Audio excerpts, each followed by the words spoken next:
I'm your boogeyman. ¿Boogeyman? ¿Qué es boogeyman? Boogie. El cuco. El cuco. Sí. El Luisón. Sí.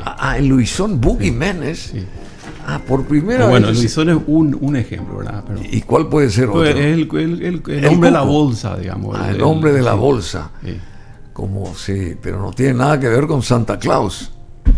No. Este sería como alguien más, algo maléfico, ¿verdad? Algo maléfico. Sí. Bueno, el que nos está hablando es abogado, por supuesto. Tiene un masterado en leyes. Él estudió acá en la Universidad Nacional de Asunción. Theodore Stimson. ¿Pronuncié bien o no? Excelente. Acércate. Bueno, él es liberal, fundó también Libertas, el movimiento para tratar de llegar a la senaduría, pero obtuvo más de 8,000 votos. Lamentablemente no dieron las cifras, seguramente, ¿verdad? No alcanzaban los números.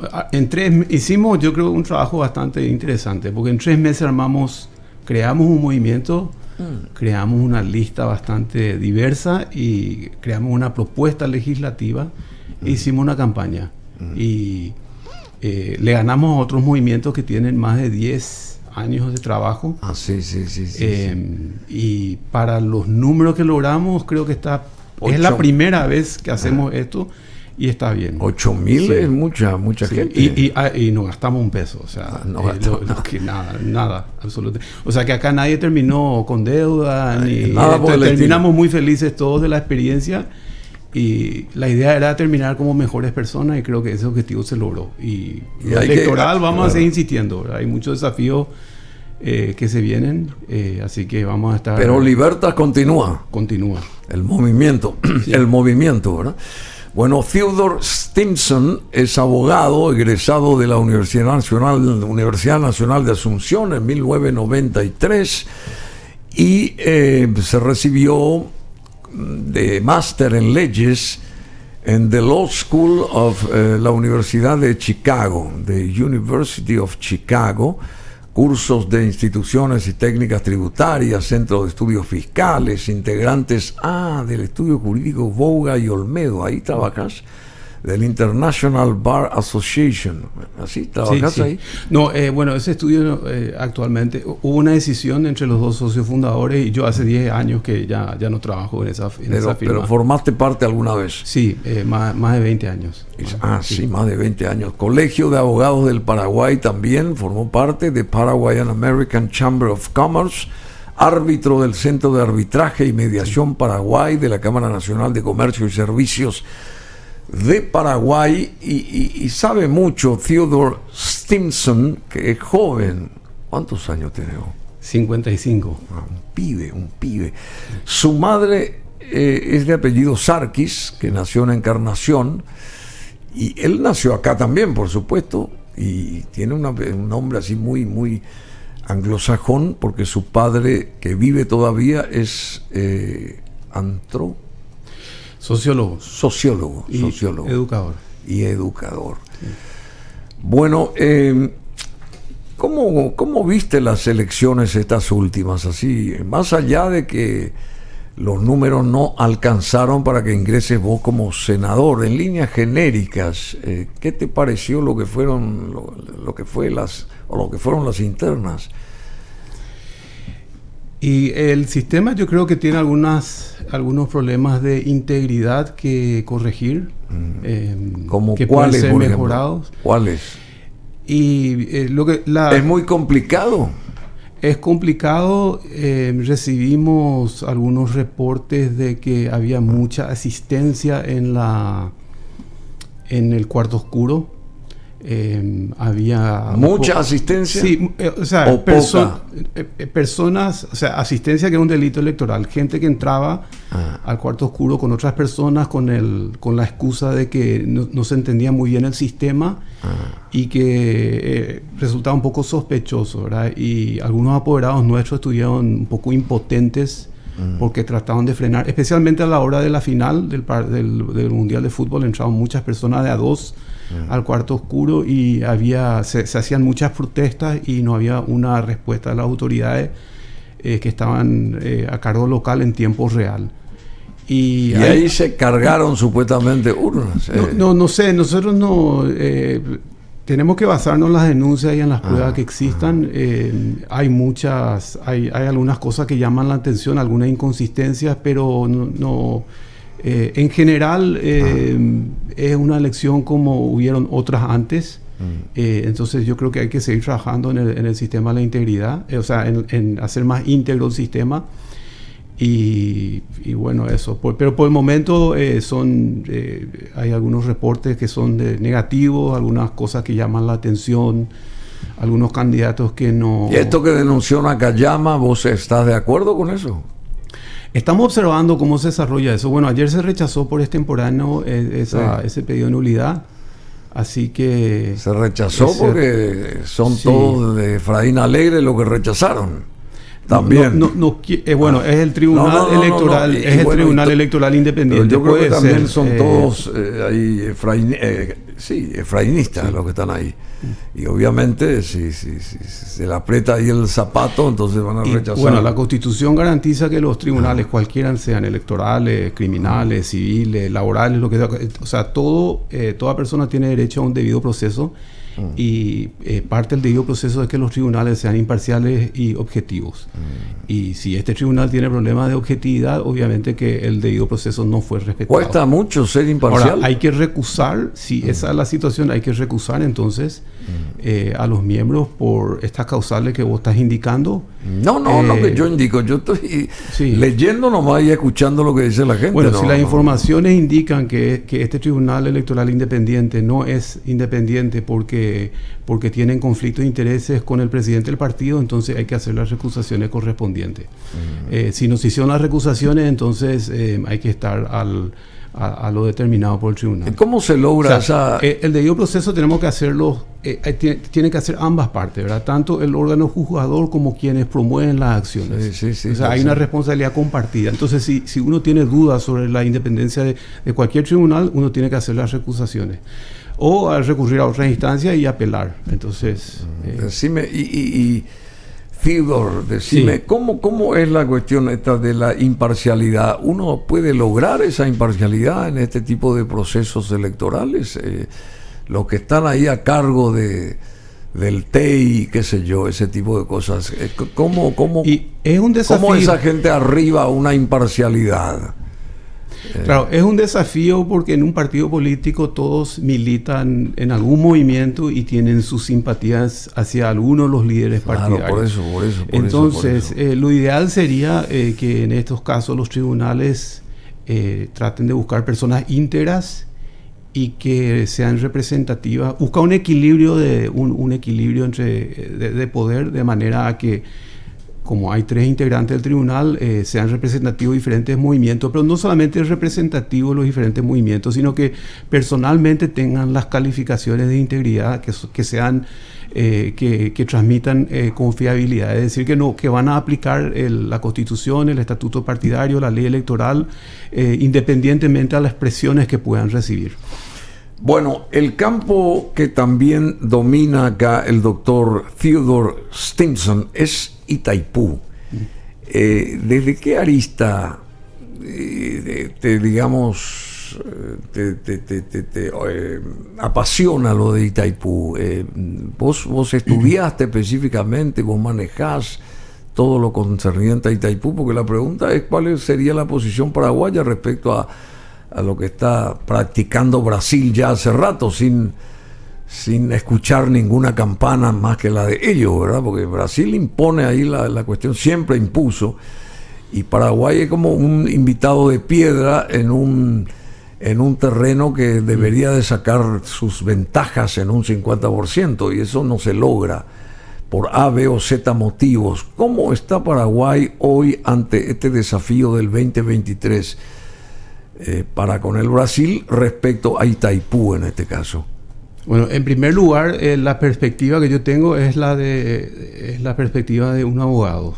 Claro, entonces, pero Itaipú es un fenómeno muy complejo en el sentido de que tiene aspectos económicos, sociales, hasta antropológicos. También, por supuesto. Entonces, es un fenómeno muy complejo, pero la perspectiva...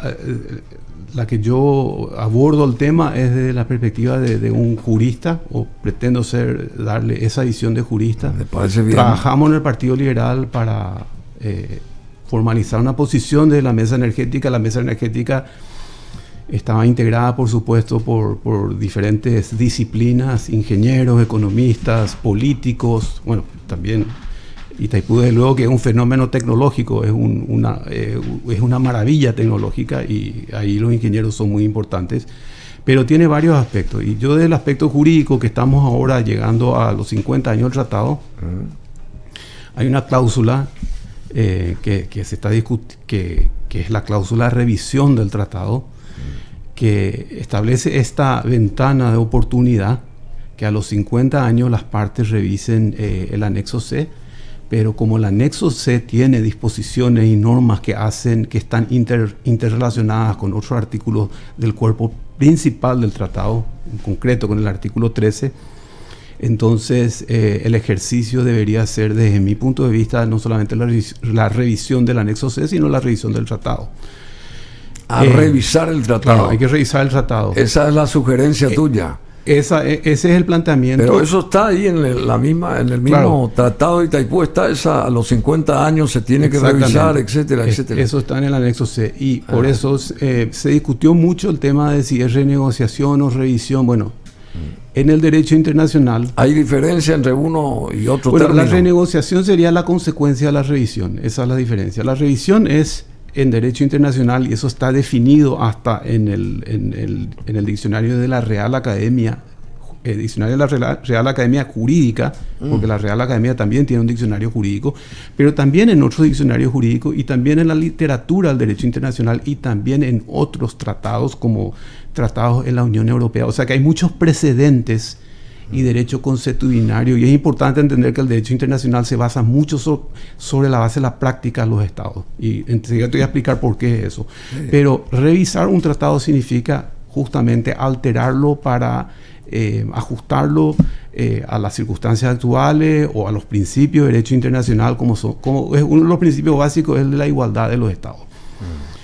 Entonces, te decía que el derecho internacional está basado mucho en la práctica de los estados, porque no hay un policía, a diferencia del derecho doméstico, en donde hay autoridades. Hablábamos de un tribunal, podemos hablar de los órganos policiales, de los órganos... O sea, nosotros tenemos un sistema doméstico en donde hay una verticalidad en el sistema jurídico. O sea, hay una jerarquía de las normas, pero también hay un policía, o hay un juez, o hay un legislativo que establece las normas, y nosotros como ciudadanos tenemos que cumplir las normas. Una vez que haya un consentimiento dentro del sistema constitucional, nosotros tenemos que cumplir esas normas. En el derecho internacional es realmente una relación entre estados. Y si bien hay unas Naciones Unidas y hay otros órganos, y hay un tribunal de corte, hay una Corte Internacional en La Haya, y hay y hay un sistema supranacional, no hay una autoridad que le pueda emplear un poder coactivo o coercitivo, o sea, nadie puede obligarle a un Estado finalmente a hacer algo. Entonces el derecho internacional está basado mucho en la práctica y en las relaciones de poder y en las relaciones de influencia que tengan los Estados. También está basado mucho en el prestigio y en el poder blando, en el soft power, en el sentido de que algo que esté mal visto, algo que sea simplemente el ejercicio de un poder bruto, de un poder injusto, ilegal, ilegítimo, sería muy mal visto en la comunidad internacional, y eso puede traer otras consecuencias. Si bien no va a haber un fallo, si bien no va a haber un policía, puede traer otras consecuencias como la pérdida de prestigio, y eso va a afectar. Entonces, en el caso de Paraguay y Brasil, Paraguay obviamente no tiene el poder militar que tiene Brasil, no tiene el poder económico que tiene Brasil, pero tiene a su favor el derecho internacional y el prestigio que implica el derecho internacional, y el principio de la igualdad soberana jurídica de los estados, que está en la Carta de las Naciones Unidas, y que además es un principio que está reconocido internacionalmente por más de 200 años. Que debe ser cumplido. Y que debe ser cumplido. Entonces, ¿qué pasó en Itaipú? En el 66 se firma el acta de Foz de Iguazú, se garantizó la absoluta igualdad, se garantizó el justo precio para el Paraguay, y el acta de 66 no es un mérito de la dictadura militar paraguaya que gobernaba el país en ese entonces, sino es más mérito de personas como Efraín Cardoso, que fue el que empezó a escribir los artículos sobre los límites del Paraguay en un diario de la Iglesia Católica que creo que se llamaba El Semanario.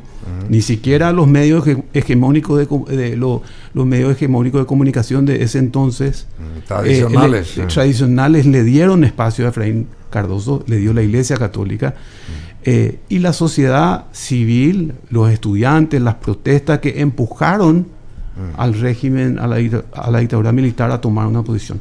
Lamentablemente, entre el acta de Foz de Iguazú del 66 y el tratado de 1973, se incluyó un artículo, que es el artículo 13, que le obliga al Paraguay a ceder al Brasil por una compensación que está establecida en el tratado, toda la potencia y la energía que el Paraguay no pueda usar en su consumo. ¿Compensación por qué? ¿Porque Brasil fue el que puso el dinero para la construcción? No, compensación por ceder cierta cantidad de potencia o energía que el Paraguay no podía utilizar. No podía consumir.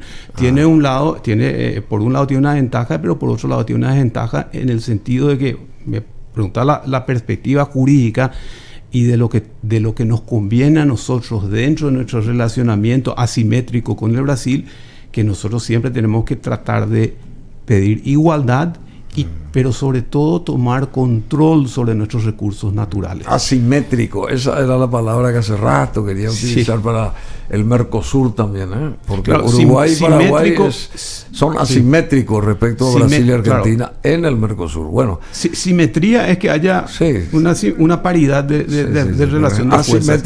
Asimétrico es que no hay paridad. Entonces, Brasil es muy grande comparado a Paraguay. Entonces, en una relación asimétrica es muy importante que nosotros usemos el derecho internacional, los principios del derecho internacional, y en esta oportunidad, en esta ventana de tiempo, que es el 2023. Que pasaron 50 años. Claro, que está establecido, que está de acuerdo. Ese artículo 13. Claro, revisar el artículo 13, revisar el tratado y establecer, bueno, nosotros vamos a ver cómo vamos a disponer. ¿Cómo debe de ser ese artículo 13 a partir de ahora, hipotéticamente que se revise el tratado?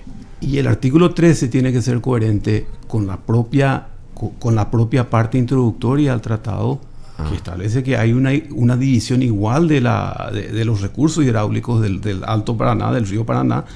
Entonces, coherente con la igualdad de derechos, ninguna de las partes debería estar obligada a ceder por una compensación, nada.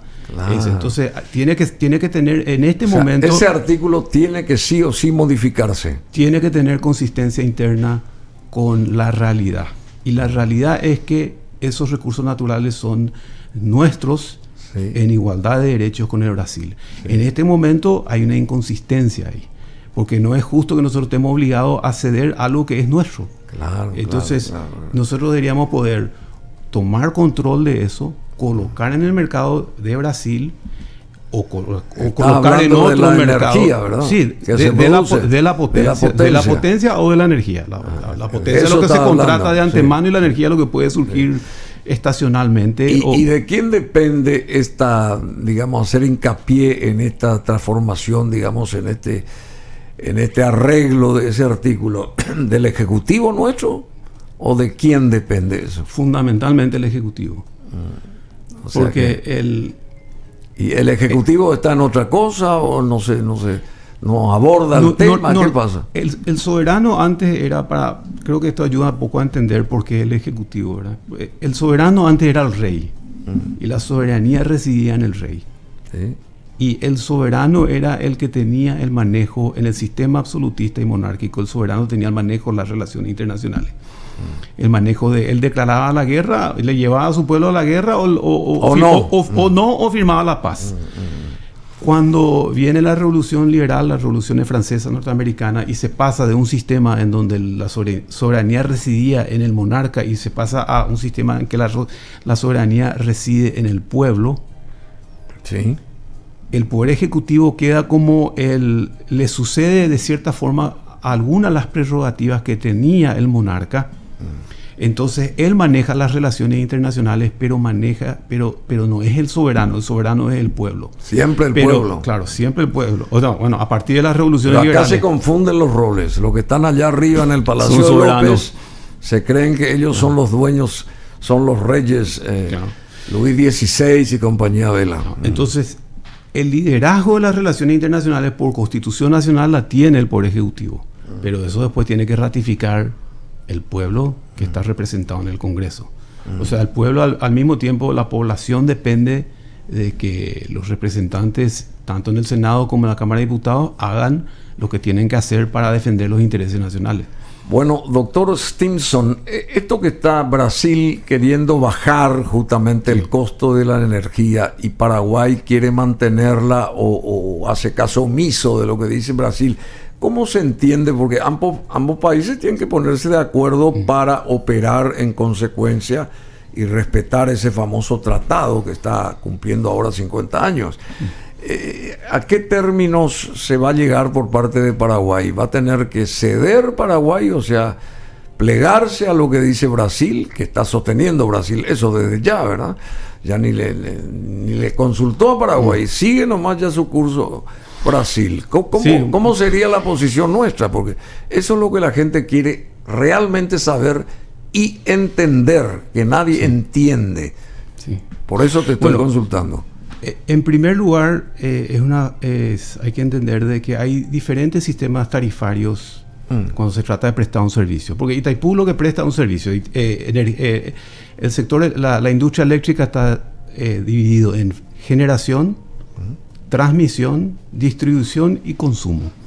Itaipú es generador, o sea, saca una tarifa mayorista. La estructura tarifaria en la literatura del derecho energético es diferente. Hay tarifa por el precio, tarifa por el costo marginal, tarifa por el pasivo. Y lo que tiene Itaipú en el anexo C, que es lo que se tiene que revisar, es la tarifa por el pasivo, o sea, es por costos. Están los ítems identificados en el anexo C y solamente son esos ítems lo que forman finalmente la tarifa. En el 2005...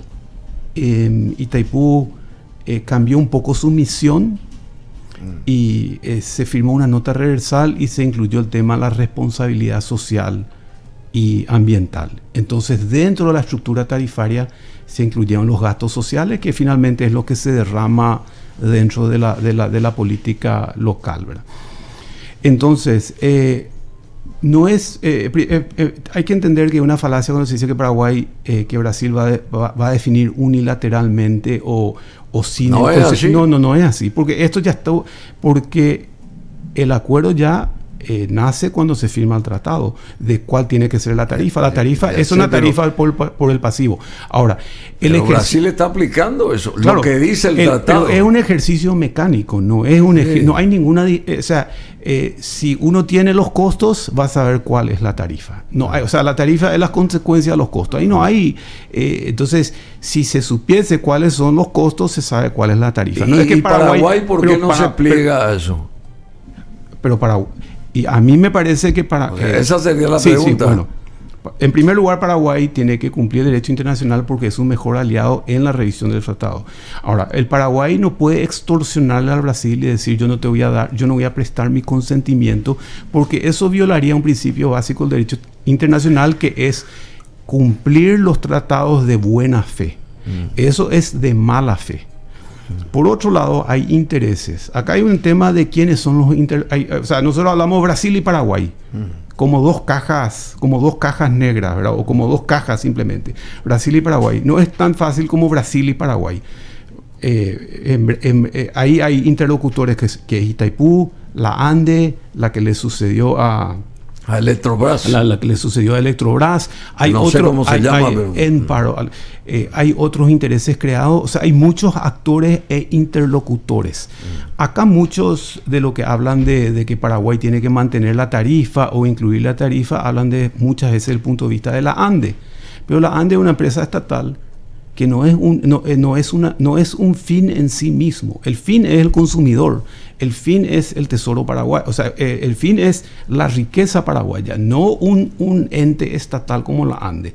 Entonces, dentro de la... es deficiente, entre y paréntesis. que es muy deficiente. Y que dentro de la tarifa quieren incluir costos que son o para el plan maestro de la ANDE o otros costos que no son propiamente los originales del anexo C. El otro tema, como te decía, hay una ventana de oportunidad porque mientras que Paraguay va creciendo en contratación de potencia y mientras que tengamos esta ventana de oportunidad de sentarle a Brasil, porque Brasil tiene que revisar el tratado, porque tiene que, así como yo te decía que Paraguay tiene que respetar la tarifa de buena fe, el Brasil también tiene que respetar el tratado de buena fe, lo que implica que Brasil tiene que revisar el tratado y tiene que ver cuál es la situación de la amortización y tiene que revisar el tratado para que sea consistente con el derecho internacional, cosa que hoy no es. ¿Y cómo nosotros nos modernizamos, entre comillas? Hay que desmonopolizar la ANDE. Hay que hacer lo que hizo Brasil, lo que hizo muchos países, es la reestructuración del sector eléctrico. Claro, entonces, eso puede... nosotros seguimos como si estuviéramos en los años 60. Hablar 70. De desmonopolización o privatización, ese es un modelo entre varios modelos. Pero lo que se hace es reestructurar. Por ejemplo, lo que hizo Inglaterra dejó la parte de distribución, dejó primero en manos de un monopolio estatal y fue gradualmente haciendo una desmonopolización por área geográfica. La parte de transmisión puso en una empresa que a la vez eran socias las diferentes distribuidoras, y la parte de generación puso esos activos. O sea, se puede ver muchos modelos cuál es el sistema de reestructuración que mejor conviene a los intereses de Paraguay. Pero lo que te quería decir nomás antes que el tema de la tarifa es que nosotros no podemos utilizar el pretexto de la tarifa y de mantener los gastos sociales en la tarifa para no hablar del tema central de la revisión del tratado, que es que Paraguay recupere el control sobre sus recursos naturales del río Paraná, que fueron acordados en 1966 y que fueron desconocidos en 1973. ¿Cómo se recupera eso? Y hay que derogarla, o sea, hay que reformar, modificar el artículo 13, sí, hay que eliminar esa obligación de ceder, hay que revisar el anexo C en consecuencias y tal vez podamos seguir viendo la mejor forma de colocar. Ceder por vender, por ejemplo. Vender y exportar. Y ceder, sí, que no tiene nada que ver con vender. Sí. Porque ceder es regalar. Vender es hacer una transacción. Además, la propia Constitución dice que en ningún caso el Paraguay puede ceder soberanía, ni puede ceder sus recursos naturales. Así que ¿y cómo no se toma el toro inconstitucional? ¿Cómo no se toma el toro por las astas patrióticamente? Por la tarifa, porque lo que defienden la estructura tarifaria defienden otra cosa. Porque para controlar un país, tal vez esto nos saque un poco el tema, pero para controlar un país necesita tener flujo de caja, sea cual fuera, público o privado, y controlar la información. Entonces, si vos controlas la tarifa, si vos sos un partido político hegemónico que controla la tarifa, porque dentro de la tarifa está los recursos que vos utilizás para después controlar el país, y si controlas la información, entonces está en tu propio interés mantener ese estado de cosas y no revisar el tratado de una manera que pueda justamente mejorar todas las condiciones generales del país y de la población, pero que eventualmente puedan ser perniciosos para tus propios intereses políticos de mantener una hegemonía en el tiempo. El desarrollo del país, en todo, y el beneficio a los ciudadanos de ese país. Por eso, quienes están defendiendo este tema de la tarifa, de que Paraguay tiene que plantarse con la tarifa. Son 5.000 tipos los que están defendiendo, que son los 5.000 que están ahí en la ANDE. 5.000 personas conforman la ANDE. Sí. Y vos, yo y el resto, ustedes, somos más de 7.500.000. Así es. Entonces, ¿cómo vamos a hacer? Nosotros 7.500.000 queremos que se cambie este sistema versus los 5.000 que siguen ahí con el rol de perseguir sus propios... Una de las premisas del liberalismo, de los filósofos liberales, es que hay una especie de contrato social con la población, ¿verdad? Ese contrato social está reflejado en la Constitución Nacional. Y supuestamente, si nosotros rompemos el contrato social y hacemos eso que vos decís, yo voy a defender los intereses de las 5.000 personas que están en la ANDE o de los afiliados del Partido Colorado, yo voy a defender esos intereses y no los intereses de los 7 millones de paraguayos, entonces yo rompo el contrato social y se levanta la población. Pero lamentablemente esa premisa no resulta así. Acá en este país. En ninguna parte. Si vos controlás el flujo de caja y si controlás la información, controlás el país. Y Itaipú y Yacyretá son flujos de caja muy importantes para la hegemonía del Partido Colorado.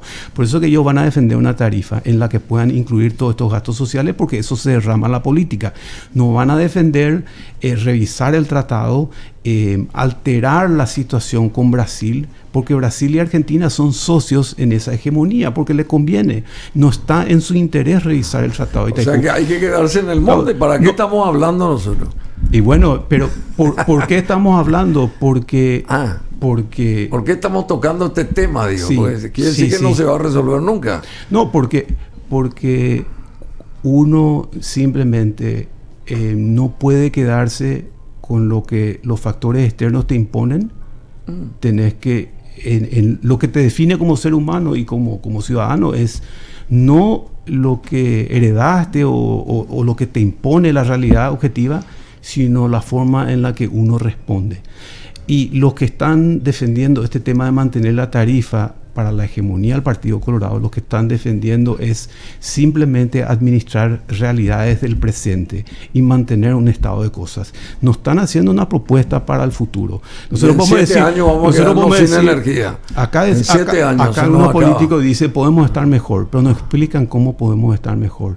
El presidente Kennedy en los Estados Unidos no decía podemos estar mejor. El presidente Kennedy dijo nosotros podemos hacer mejor. Entonces tu pregunta es cómo podemos hacer mejor, y tenemos que establecer una hoja de ruta de cómo revisar el tratado, que es lo que le conviene a los 7 millones de habitantes de Paraguay y no a la Citrande o a los que defienden el modelo que están ahí empotrados, que están empotrados, o al Partido Colorado, que ni siquiera es mayoría hoy en el Paraguay. Entonces esas son las fuerzas. No es mayoría el Partido Colorado. Y es la primera minoría, me parece. No, yo creo que hay suficiente. Yo creo que hay suficiente. Hay más paraguayos que no son colorados que colorados. Ahora sí es un partido con mucha cohesión, con mucha disciplina, con mucho verticalismo y con mucha corrupción, que sí electoralmente es una fuerza formidable, pero no representa las aspiraciones de todo el Paraguay y de un mejor futuro para el Paraguay. Justamente es lo que hay que perseguir, ¿verdad? Exactamente, por eso lo importante es la respuesta.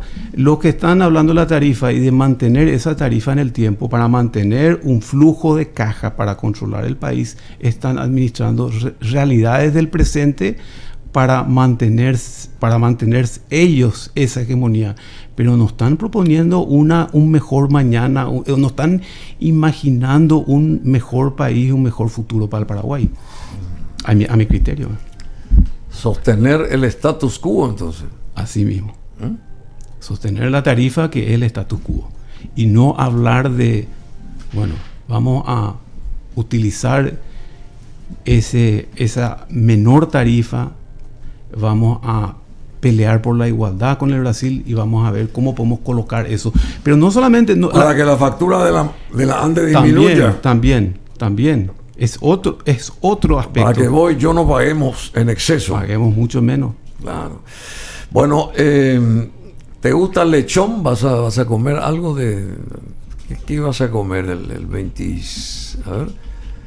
El 30, en la mesa, los 31. Estamos tratando de imaginar el futuro para Itaipú, pero la verdad que mi futuro en 3 días todavía no sé qué voy a cenar. Bueno, te agradecemos mucho, Theodore Stimson. Interesante lo que pusiste acá en la mesa, porque es así, ¿verdad? Pero lamentablemente eso está en los libros, en los ¿cómo se llama eso? En los brochures y compañía, pero en la práctica es otra, se maneja de otra manera. Pero lo que vos decís es lo que hay que hacer. La práctica es la consecuencia de lo que hacemos y no hemos hecho nada. No hemos hecho nada. No hemos hecho nada. Desde el 89 a esta parte no se hizo nada en ese aspecto. En el aspecto de Itaipú, favoreciendo a los intereses de Paraguay, digo. Favoreciendo los intereses de Paraguay. Bueno, el cambio de misión creo que fue... me puedo remontar un poquito en la historia, ¿verdad? Tenemos un minuto. Bueno, a comienzos del siglo pasado, cuando de repente empezó a tener, o sea, antes de la Segunda Guerra Mundial, el fascismo y el comunismo empezó a tener mucho prestigio, porque eran como potencias tecnológicas y el liberalismo había sufrido el tema de la caída de la Gran Depresión, la caída de Wall Street, y esa depresión se extendió en todas partes. Entonces hubo como un desafío de filosofía política y de política práctica de cómo hacemos que el liberalismo que tuvo este revés muy importante en términos de la caída de todos los mercados, ¿cómo podemos hacer de que demuestre que sí puede, que puede seguir, que puede competir con los modelos totalitarios y que pueda hacer, que pueda extender los beneficios del desarrollo de la modernidad a sectores subdesarrollados? Y entonces la tecnología y la construcción de las grandes represas fue una de las respuestas del liberalismo a eso. O sea, mantener la democracia, mantener el capitalismo, pero al mismo tiempo tener un programa muy agresivo de obras públicas monumentales. En los Estados Unidos, en el Valle de Tennessee, se creó una autoridad que se llama la autoridad que hasta hoy sigue, y que una zona rural muy pobre de la cuenca del Tennessee, se hicieron una serie de represas hidroeléctricas y se desarrolló toda esa zona. Bueno, filosóficamente, Yacyretá e Itaipú están dentro de esa filosofía de tratar de que el propio capitalismo, que el propio sistema de las sociedades abiertas tengan respuestas importantes para extender el desarrollo de la modernidad a sectores menos privilegiados. Y en ese sentido sí, yo creo que en el 2005 hubo un cambio de misión de Itaipú y no es tan mal que Itaipú tenga un impacto social positivo. Y no está mal que también ese impacto social, que también las compensaciones hayan mejorado con el acuerdo Lugo-Lula, porque estas grandes obras sí tienen que tener un beneficio.